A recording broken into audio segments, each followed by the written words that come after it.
Hörmətli izləyicilər, kanala abunə olub like etməyi unutmayın. Günün xəbərləri təqdim edir. Xəbər verdiyimiz kimi, dünən Azərbaycan üçün xüsusi əhəmiyyət kəsb edən bir hadisə yaşandı. Qələbəmizin 5 illik münasibəti ilə Azadlıq meydanında zəfər paradı baş tutdu. Paradda Azərbaycan lideri ilə yanaşı qardaş ölkələr, Türkiyə və Pakistan liderlərinin də iştirakı tədbirə əlavə rəng qatdı. Bu, həm də Azərbaycana verilən bir dəyər idi. Parad yüksək səviyyədə baş tutdu.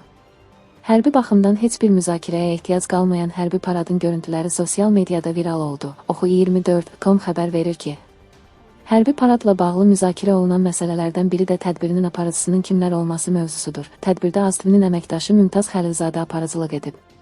Ona bu missiyada ATV-nin aparıcısı Nanə Ağamalıyeva həmkarlıq edib. Qeyd olunan şəxslərin belə bir ciddi və mötəbər tədbirdə aparıcı olması birmənalı qarşılanmayıb. Bununla bağlı bir sıra şəxslər tənqidi fikirlər səsləndiriblər.